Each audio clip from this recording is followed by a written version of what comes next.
Hello everyone, welcome to Simply Crack. आज हम बात करने वाले हैं एसएससी सीजीएल 2022 के टियर 1 की स्ट्रैटेजी के बारे में। जैसा कि आप सभी को पता है, आपके एग्जाम्स 1 से लेकर 13 दिसंबर तक कंडक्ट किए जाएंगे। ये एक आरटीआई रिप्लाई से पता चला है, बट मोस्टली इसी डेट को आपके एग्जाम्स होने वाले हैं। तो आपके पास बस 35 डेज का टाइम बचा है। ये स्ट्रैटेजी दोनों ही तरह के लोगों के लिए है। अगर आप एक बिगनर हैं तो भी आपको इस स्ट्रैटेजी से सीखने को बहुत कुछ मिलेगा, और अगर आप काफ़ी बार एग्जाम दे चुके हैं पहले सीजीएल का और इस बार आपका मल्टीपल अटेम्प्ट है तो भी आपको सीखने को काफ़ी कुछ मिलेगा इस स्ट्रैटेजी से। तो मैं आपसे यही रिक्वेस्ट करूंगा कि इस स्ट्रैटेजी को पूरा देखें, because half knowledge is dangerous. और मैं आपको ये भी अश्योर कर सकता हूँ कि मैंने जो स्ट्रैटेजी बताई है ये अपने आप में बहुत ही कंप्लीट और कॉम्प्रिहेंसिव स्ट्रैटेजी है, और इंटरनेट पे आपको इससे अच्छी स्ट्रैटेजी नहीं मिलेगी। इसलिए इस वीडियो को आप पूरा एंड तक देखना।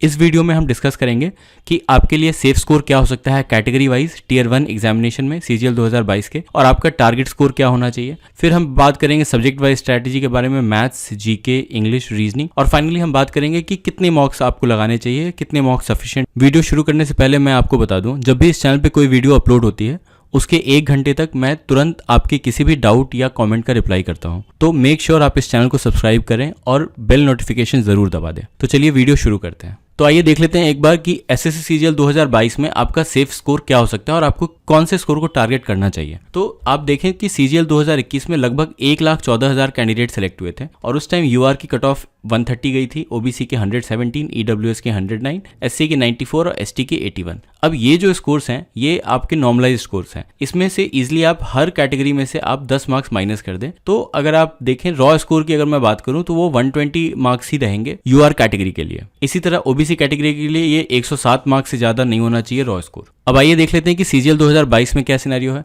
अगर 40,000 के आसपास सीट्स हैं तो आप मान के चल सकते हैं कि टियर 1 अप्रॉक्सीमेटली 2.5 लाख से लेके 3 लाख कैंडिडेट्स जरूर क्वालिफाई करेंगे। तो उसके अकॉर्डिंग मैं बात करूं, यूआर के लिए आप 105 से 110 अपना सेफ स्कोर मान सकते हैं, ओबीसी के लिए 100 to 105, same for EWS, SC के लिए 85 और 90, और एसटी के लिए 75 और 80। आप यहाँ देख सकते हैं कि आपको बहुत ज़्यादा टेंशन लेने की जरूरत नहीं है। अगर आप अभी 75 भी स्कोर कर रहे हो मॉक्स में, 80 भी स्कोर कर रहे हो मॉक्स में, तो अपने कैटेगरी के अकॉर्डिंग आप अपना टारगेट स्कोर देख सकते हो और उसके अकॉर्डिंग आप प्रिपरेशन कर सकते हो। और जैसा कि आपने अभी समझा, अगर आप एक यूआर कैटेगरी के कैंडिडेट हो तो भी आपके लिए जो टारगेट स्कोर है वो 110 है, इससे ज़्यादा कट ऑफ क्रॉस नहीं करेगी। तो अगर आप एक बिगनर हैं तो आपका सबसे पहला फोकस होना चाहिए रीजनिंग सब्जेक्ट पे। रीजनिंग के पूरे सिलेबस को आप 10 दिनों के अंदर कंप्लीट कर सकते हैं, और इसमें जो आप टारगेट स्कोर रख सकते हैं वो है 40 मार्क्स का। 40 मार्क्स एक इजीली अचीवेबल स्कोर है। बाकी के 70 मार्क्स आपको 3 सेक्शन से स्कोर करने पड़ेंगे। क्वांट और इंग्लिश में आप अपना एवरेज स्कोर 25 का लेके चल सकते हो, और जनरल अवेयरनेस में आप एक्सपेक्ट कर सकते हो आपके 10 से 20 मार्क्स आ जाएंगे। तो ओवरऑल आपके 110 मार्क्स पूरे हो गए। ये आपका टारगेट होना चाहिए एज अ बिगनर। अब बात कर लेते हैं मैथ सेक्शन की। मैथ सेक्शन में मैंने आपको इंपॉर्टेंट टॉपिक्स वेटेज वाइज यहाँ पे लिस्ट बना के दे दी है। आप देख सकते हैं अलजेब्रा के 4 क्वेश्चन आते हैं, ज्योमेट्री के 4 क्वेश्चन आते हैं, और इसी तरह आप बाकी सभी चैप्टर्स के टॉपिक वाइज इंपॉर्टेंस देख सकते हैं। मैंने जिन टॉपिक्स को ग्रीन से हाईलाइट किया है वो एक बिगनर के लिए बहुत आसान है जल्दी कंप्लीट करना, और अगर आप ये सिर्फ ग्रीन टॉपिक्स जो ग्रीन में हाईलाइट किए मैंने वो आप करके जाते हैं तो आपका 17 क्वेश्चन कवर होता है प्रीलिम्स में, जिसका वेटेज है ऑलमोस्ट 68%। तो आप पहले इन टॉपिक्स को कंप्लीट कर लें। अलजेब्रा, ट्रिगो और हाइट एंड डिस्टेंस आपको बहुत ही बेसिक लेवल का करना है, इसमें ज्यादा एडवांस नहीं जाना। बाकी चैप्टर्स के भी आप बहुत बेसिक क्वेश्चंस कर सकते हो बेसिक लेवल पे, और मैं आपको ये कहूंगा कि प्रीवियस ईयर क्वेश्चंस इन सारे चैप्टर्स के आप लगा लें, आपका काम हो जाएगा टियर 1 के लिए। और मेक श्योर आप इन टॉपिक्स को अच्छे से करें, क्योंकि अगर आप इन टॉपिक्स को अच्छे से करते हैं तो आपको टियर 2 में इसकी हेल्प मिलेगी, जहां आप देख सकते हैं अरिथमेटिक में आपका 32 to 33% का वेटेज कवर हो रहा है उन्हीं टॉपिक से, और अगर आप ये टॉपिक्स एडवांस के देखें तो 18% आपका सिलेबस कवर होता है। तो टोटल टियर 2 के लिए 51% का सिलेबस आपका ऑलरेडी कवर हो जाएगा, जिससे आपको काफी हेल्प मिलेगी। तो जो भी टॉपिक्स मैंने आपको ग्रीन कलर में हाईलाइट करके दिए हैं, आप इनको बहुत अच्छे से करें अगर आप एक बिगनर हैं तो। और ये सारे टॉपिक्स आप चाहें तो विद इन 30 डेज आप कंप्लीट कर सकते हैं, और वो भी बहुत ही अच्छे तरीके से। अब बात कर लेते हैं जीके और जीएस सेक्शन की। जीके और जीएस सेक्शन में ये आपका वेटेज है 2018 से लेके 2021 तक जो भी एग्जाम्स कंडक्ट कराए हैं टीसीएस ने एसएससी सीजीएल के, उसमें एग्जाम का वेटेज ये रहा है। तो आप देख सकते हैं कि अगर आप एक बिगनर हैं तो करंट अफेयर्स और स्टैटिक ही आपके लिए करने का मतलब बनता है। बाकी सब्जेक्ट्स की भी वेटेज आप देख सकते हैं, हिस्ट्री की 13%, पॉलिटी की 7%, ज्योग्राफी की 13%। मैं आपको यही कहूंगा कि अगर आप मैथ और जीके में 80% स्कोर कर रहे हो तभी आप जीके जीएस सेक्शन पढ़ो, और एल्स आपको इसे ज्यादा पढ़ने की जरूरत नहीं है। बट क्योंकि जीके जीएस सेक्शन अब टियर 2 का भी पार्ट है तो आपको थोड़ा बहुत तो इसे जरूर पढ़ना चाहिए। तो बिगनर के लिए मैं यही सजेस्ट करूंगा कि मैंने आपको यहाँ सब्जेक्ट वाइज इंपॉर्टेंट टॉपिक दे रखे हैं करंट अफेयर्स और स्टैटिक जीके में। करंट अफेयर्स में आप इस सीक्वेंस में ही पढ़ें, क्योंकि स्पोर्ट्स की सबसे ज्यादा वेटेज है टीसीएस के एग्जामिनेशन में, फिर पर्सन्स, फिर अवार्ड्स, फिर स्टेट्स। तो इन्हें आप कोई भी मैगजीन से पढ़ सकते हैं, मंथली मैगजीन से। कैसे कवर करना है जीके जीएस, उसके लिए मैंने एक अलग से स्ट्रैटेजी वीडियो बना रखी है, आप उसको चेक कर सकते हैं।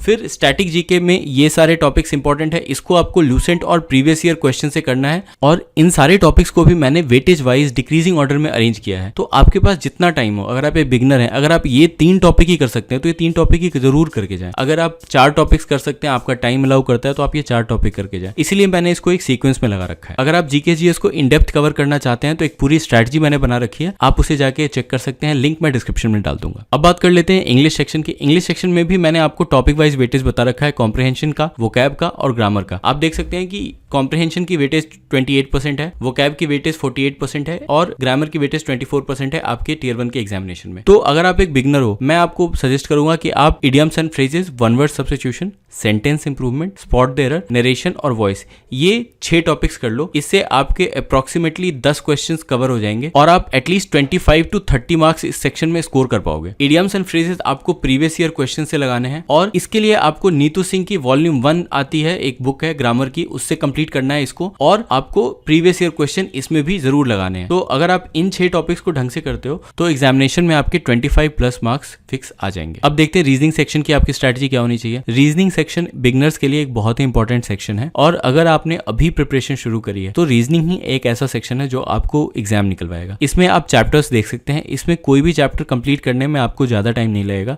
आप किसी भी चैप्टर का नाम उठाएं और आप उसको जाके यूट्यूब पे सर्च करें, आपको बहुत सारे वीडियोस मिल जाएंगे। मेरे ख्याल से इन सारे टॉपिक्स को आप विद इन 10 डेज कंप्लीट कर सकते हैं और इसकी प्रैक्टिस कर सकते हैं। आप प्रीवियस ईयर क्वेश्चन से आपको इसकी प्रैक्टिस करनी है। यहाँ पे 2 चैप्टर्स मैंने स्पेशली हाईलाइट कर रखे हैं, वो है एक नंबर सीरीज और एक है काउंटिंग फिगर। इनमें आप ज्यादा टेंशन ना लें।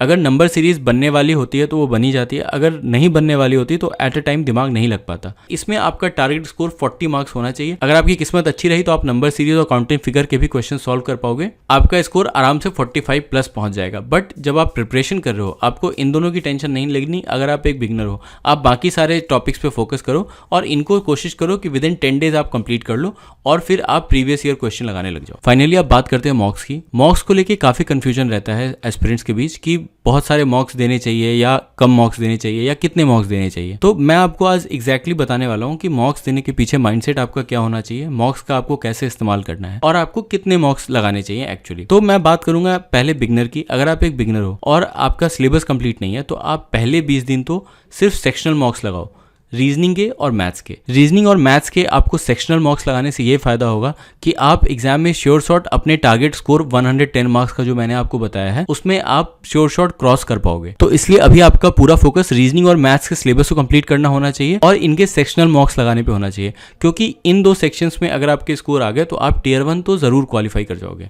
तो पहले 20 दिन तक तो आपको ये करना है। फिर नेक्स्ट 15 डेज में आपको एक मॉक डेली लगाना है और उसकी एनालिसिस करनी है।